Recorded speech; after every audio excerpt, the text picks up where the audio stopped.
Well, good day. We are doing our Bible reading from the book of Genesis, the 37th chapter from the New King James Version. Now Jacob dwelt in the land where his father was a stranger, in the land of Canaan. This is the history of Jacob. Joseph, being 17 years old, was feeding the flock with his brothers, and the lad was with the sons of Bilhah and the sons of Zilpah, his father's wives. And Joseph brought a bad report of them to his father. Now Israel loved Joseph more than all his children, because he was the son of his old age. Also he had made him a tunic of many colors. But when his brothers saw that their father loved him more than all his brothers, they hated him and could not speak peaceably to him. Now Joseph had a dream, and he told it to his brothers, and they hated him even more. So he said to them, "Please hear this dream which I have dreamed. There we were, binding sheaves in the field. Then behold, my sheaf arose and also stood upright, and indeed your sheaves stood all around and bowed down to my sheaf." And his brothers said to him, "Shall you indeed reign over us? Or shall you indeed have dominion over us?" So they hated him even more for his dreams and for his words. Then he dreamed still another dream, and told it to his brothers, and said, "Look, I have dreamed another dream, and this time the sun, the moon, and the 11 stars bowed down to me." So he told it to his father and his brothers, and his father rebuked him and said to him, "What is this dream that you have dreamed? Shall your mother and I and your brothers indeed come to bow down to the earth before you?" And his brothers envied him, but his father kept the matter in mind. Then his brothers went to feed their father's flock in Shechem. And Israel said to Joseph, "Are not your brothers feeding the flock in Shechem? Come, I will send you to them." So he said to him, "Here I am." Then he said to him, "Please go and see if it is well with your brothers and well with the flocks, and bring back word to me."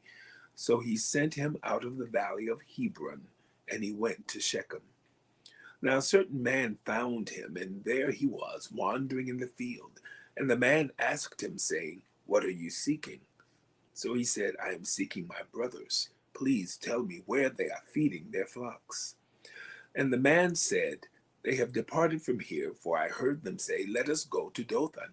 So Joseph went after his brothers and found them in Dothan.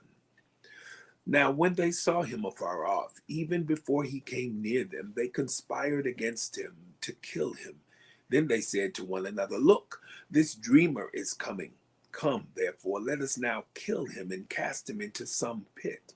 We shall say, 'Some wild beast has devoured him.' We shall see what will become of his dreams." But Reuben heard it, and he delivered him out of their hands and said, "Let us not kill him." And Reuben said to them, "Shed no blood, but cast him into this pit which is in the wilderness, and do not lay a hand on him, that he might deliver him out of their hands and bring him back to his father." So it came to pass, when Joseph had come to his brothers, that they stripped Joseph of his tunic, the tunic of many colors that was on him. Then they took him and cast him into a pit, and the pit was empty. There was no water in it. And they sat down to eat a meal. Then they lifted their eyes and looked, and there was a company of Ishmaelites coming from Gilead with their camels, bearing spices, balm, and myrrh, on their way to carry them down to Egypt. So Judah said to his brothers, "What profit is there if we kill our brother and conceal his blood? Come and let us sell him to the Ishmaelites, and let not our hand be upon him, for he is our brother and our flesh." And his brothers listened. Then Midianite traders passed by. So the brothers pulled Joseph up and lifted him out of the pit and sold him to the Ishmaelites for 20 shekels of silver. And they took Joseph to Egypt. Then Reuben returned to the pit, and indeed Joseph was not in the pit, and he tore his clothes. And he returned to his brothers and said, "The lad is no more, and I, where shall I go?" So they took Joseph's tunic, killed a kid of the goats and dipped the tunic in the blood. Then they sent the tunic of many colors, and they brought it to their father and said, "We have found this. Do you know whether it is your son's tunic or not?" And he recognized it and said, "It is my son's tunic.